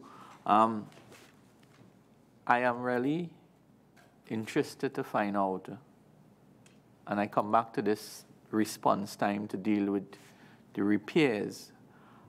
What can WASA do differently? I mean, part of our remit here is to prepare a report that will go to the line minister to make particular suggestions in terms of the government's perspective on how they can, we can get WASA moving again. And what would you identify as some critical elements that must be present in order for us to get back to that OLA of 7 days, which is reasonable in my standing that, the citizens should, have to bear with some sort of inconvenience on the roadway. If WASA had to ask for some particular items to take into consideration, what would those be? Outside of more money, if there is options for that. You almost answered the question for me there, member. But certainly our resources is the #1 focus in terms of trying to get this done within that time frame. We have to be more efficient. It's no question about it. The service standards that we have to adhere to by the RIC have mandated that we have to do it within 7 days. There are sanctions if you don't do it within the 7-day period. So it's something that we actually have to do. Our resources, our efficiency, we have to bring things in line. We have to make sure that our procurement processes, especially, are in line so that we have the material, certainly the aggregate, the hot mix and so forth that is required to actually do the work. We have to make sure that we have the heavy equipment insofar that we need to rely on heavy equipment to do the work to repave the roadways.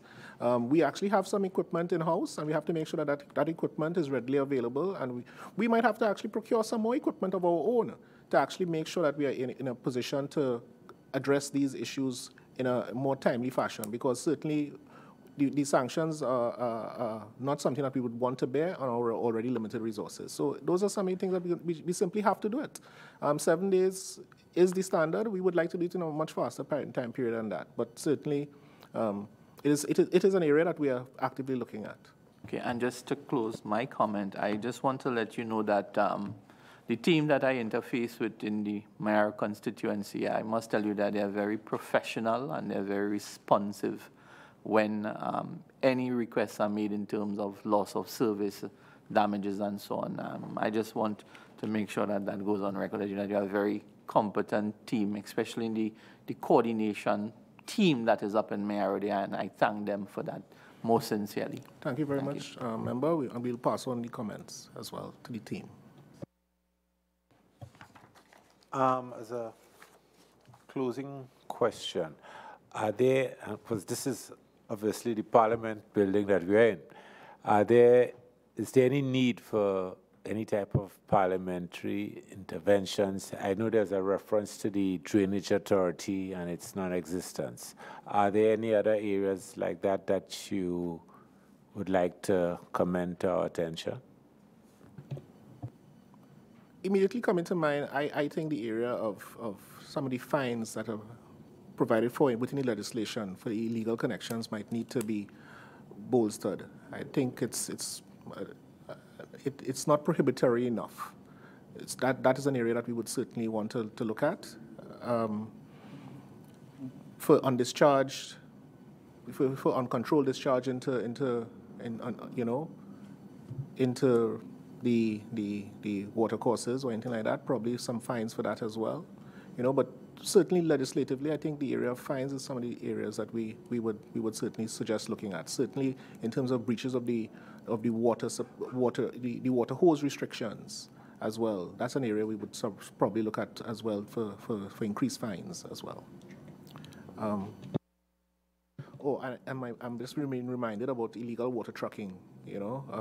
That as well is something we should look at. Are there any closing comments you would like to make? No, I'd like to thank the members for the lively round of questioning. It has given us some food for thought. I think some of the suggestions have come from the committee.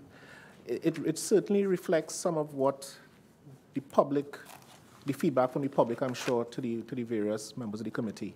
And we have to take that into consideration. We know that we can do better. We know that it's obvious that we have certain constraints in terms of finances and so forth, but we're not using that as an excuse. We just have to find, within our current constraints, we have to find a way. We are finding ways to do things much more efficiently and much more effectively to alleviate some of the suffering that the traveling public, certainly since it's the subject of this inquiry, are currently facing. We constantly look at how we do things, and we try to improve upon, the way we do things and upon our service. And we're very mindful, and we thank the committee, and we thank our various partners, who work with us to try, the Ministry of Works, who have been very, helpful, in helping us to alleviate some of the issues that we are facing, as well as the various municipal corporations and the advisory committees which we interact with on a regular basis. Once again, thank you. Thank the committee for their questions this morning. Thank you, Chairman, and our thanks to members of your panel who came today and for the submissions that you have made. I would like to, I think Member Mark had made a request for some additional information. Good. So we look forward to that being supplied. And if your board doesn't have any objection, we would like to get a copy of the Memorandum of Understanding that you have with the THA, so that we could probably use it as a model for the corporations. So again, thanks, gentlemen, and ladies, for sharing your time with us this morning. This meeting now stands adjourned.